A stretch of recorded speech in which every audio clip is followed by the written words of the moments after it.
Hello and welcome back for The Great Gatsby, and this is the Chapter 3 summary. So, in this, I think it will be useful to just um, on the backdrop here that Fitzgerald, the author of The Great Gatsby, had served in the war, World War I specifically. In fact, the reason that he had gone into World War I was because he was heartbroken uh, with the fact that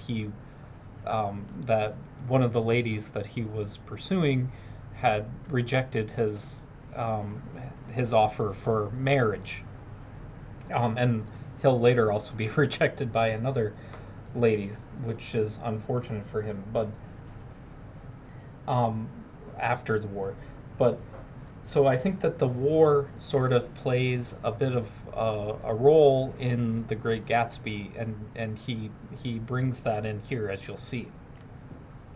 So, anyways, we pick up with Nick, again the main character, um, who had been watching Gatsby's parties, and he sees all of these tremendous displays of Gatsby's wealth. Um, he sees boats that go out into the Long Island Sound, Rolls Royces that come to these parties, plenty of champagne, mounds of fruit. He discusses the mounds of fruit there, lots of food, and in fact, later we see that there's sometimes even multiple dinners that happen. Full bands, not even partial, as he describes these partial. He says something about five string bands or whatever. No, this is a full band, full orchestra. So tremendous display of wealth at these parties, and these parties seem to happen essentially every weekend. Um, and Nick ends up invited to one of these weekend parties by one of Gatsby's servants. And we find out, by the way, that Gatsby's first name, this is the first time we see his first name, is in chapter 3, is Jay. So it's Jay Gatsby, is this wealthy man. Um, and when Nick arrives at this party that he was invited to, he discovers that some of the people themselves don't even appear to have been invited. And he also notices that they don't even bother trying to find Jay Gatsby. So it seems as though they're just at the party for the sake of being at the party, and maybe we're not even necessarily invited. So when Nick first arrives, he tries to track down Jay Gatsby so that he can thank him for the invitation and whatever. But as he's floating around, he discovers that there's a lot of people, a lot of action that's happening, and he's unable to find Jay. And furthermore, he's unable to even find anybody he knows, so he feels very uncomfortable with this situation. He doesn't know anybody, he has nobody to talk to. Not a great situation for him, so he heads for the alcohol. But fortunately, he catches sight of Miss Baker, whose first name is Jordan. We did discover earlier, and I don't think that I mentioned this, but that her first name was Jordan. But Jordan Baker, the lady who had already previously caught his eye in previous chapters, uh, and he's very happy to see her. So he sort of excitedly goes to Jordan. Now, when he goes to Jordan, Jordan is initially talking with some other ladies.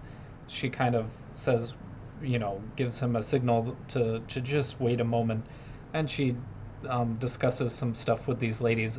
As we find out, Jordan is actually a star golf player.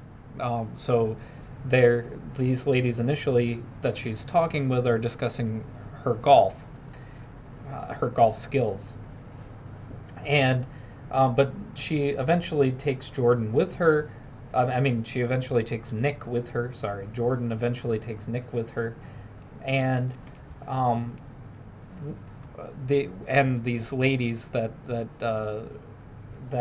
she was talking to, and the gossip now turns to wild theories about Gatsby, because apparently Jay Gatsby is sort of a um, private figure, so there's not much known about him among these crowds of people. And so there's wild theories. Did he kill somebody? Was he a German spy during World War One? Was he in the American army? Which obviously all these things seem to be. I mean, I guess he could have killed somebody in the war, right? Um, but he can't possibly be in the American army and also a German spy, right? So these very inconsistent ideas about what who is Jay Gatsby. And of course, Nick listens intently, but nobody seems to actually know.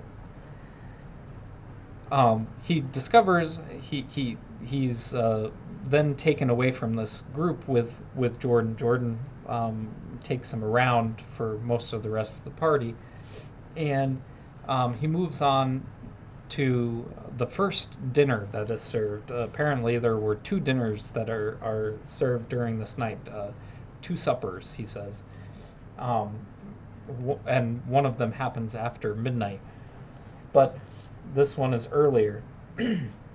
And Jordan takes Nick with her, and a bunch of married couples, several married couples that are there. This appears to be her party, as Nick calls it, the group of people that she's come with.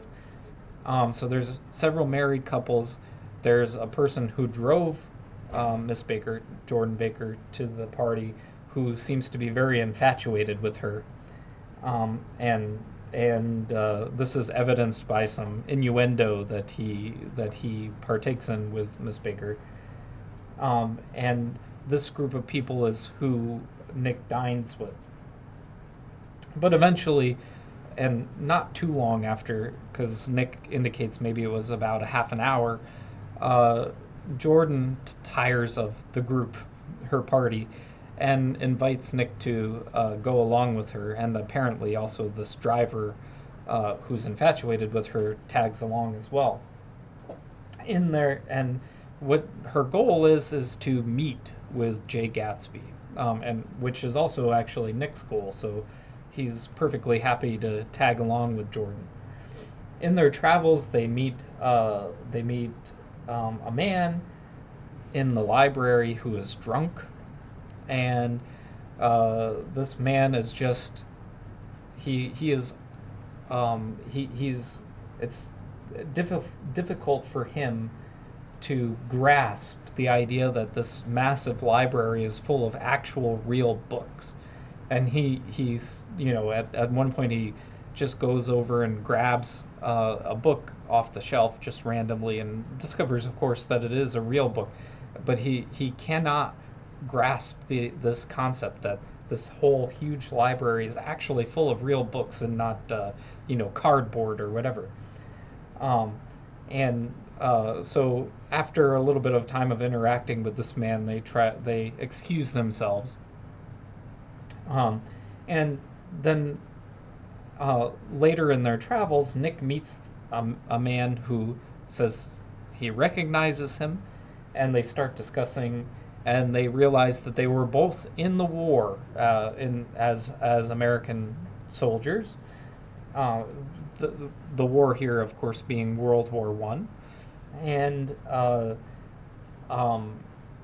they discuss for a while, and Nick is very happy with this discussion. In fact, Jordan comments on how his mood seems to have lightened now, and Nick makes some one-off comment about how it's strange that he hasn't seen Jay Gatsby, and he's been trying to thank Jay for the invitation or whatever, and the man that he was talking with says, well, actually, I'm Jay Gatsby. So this man had seems to confirm the one rumor that he was in the on the American side in the war. And Nick is, of course, shocked to discover this, and I'm sure probably, although he doesn't say this, probably a little embarrassed that he had made the assumption that this was not, obviously Mr. Gatsby. And briefly, not after a brief time of this perhaps uncomfortableness, Jay excuses himself because he needs to take a phone call. Um, Nick realizes after now seeing Jay Gatsby that this man is young, roughly the same age as Nick himself, and he becomes very curious about how it's possible that this man, Jay's been in the war just like him. How did this man become so wealthy and wealthy enough to purchase this large estate in West Egg? Um, Shortly after that, Jay actually calls to Miss Jordan. So after his phone call, he comes out and he calls to Miss Jordan Baker, and she leaves Nick, of course. So Nick is by himself now, and he's looking around at this party. A number of the people seem to kind of move inside, and Nick himself moves inside as well, indoors in the party. And as he's looking around, it's late at this point. I think he says somewhere around 2 a.m. And he looks around, and it's kind of clear that, it's kind of getting too late for a number of these people. Some wives are having, fights with their husbands, potentially over talking to other women or whatever. And and sometimes vice versa. The men are trying to remove their women from the party, because these women are some of these women are too happy to stay much longer, and maybe the men are tired. I'm not sure, whatever.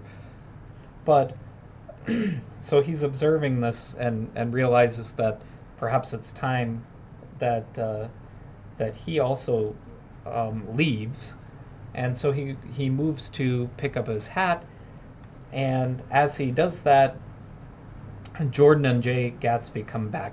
Jordan Baker and Jay Gatsby come back out, and at this point, Nick later remarks that they were gone for about an hour, and Jordan comes over and says to Nick, I just learned this secret, and she seems like maybe she'll tell him the secret. It's not exactly clear, but it's a secret, of course, and but she does direct Nick to meet up with her.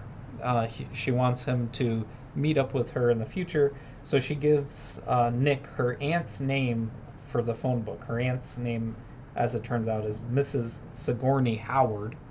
So that's her aunt, and that's who she's living with. So she points Nick to that name in the phone book so that they can get together later. And Jordan then leaves with her party. Nick goes up to say goodbye to Gatsby, and Gatsby, earlier when they had been talking, had discussed Nick going in a hydroplane with him, and Gatsby reminds Nick of this rendezvous that they're going to have the next day. When Nick leaves the house, there's this incident with somebody who is maybe crashed into a ditch or something and lost their wheel. So there's a lot of commotion out there, and then Nick sort of shifts in the story. So now he moves away from the discussion of this party and discusses things that he has been doing in the city. He starts talking about the fact that it seems like he works at this place called Probity Trust as a bond salesman. He actually has been working with this girl who he had started dating, but that's kind of cooled off. That relationship has kind of cooled off, and now he's and now he also shifts to discussing how he's started visiting Jordan more regularly. And he says he's not quite in love. He's somewhere in between friendship and love at the moment, but it seems like he may get himself to a place where he really feels that he is in love with Jordan. Now, one thing that he does note is that Jordan seems to be a generally dishonest person. Um, she's not afraid to be dishonest with people, and he remembers because earlier in the book he had mentioned that he recognized Jordan, Miss Baker, from somewhere, and now he remembers where he had recognized her from, and it was a story about cheating in golf, actually, that she potentially had cheated, although the people who accused her of cheated sort of retract their stance on that story, so it's not clear if she actually moved the ball or not. But that's where he remembers her from. And as he goes out with her, not only does she seem to be sometimes dishonest, but apparently is also not a great driver, something that he highlights in the story. She almost hits somebody or something like this. But they seem to be generally infatuated with each other at this point. And that's the end of chapter 3. So I hope you like this, and I'll see you again for chapter 4.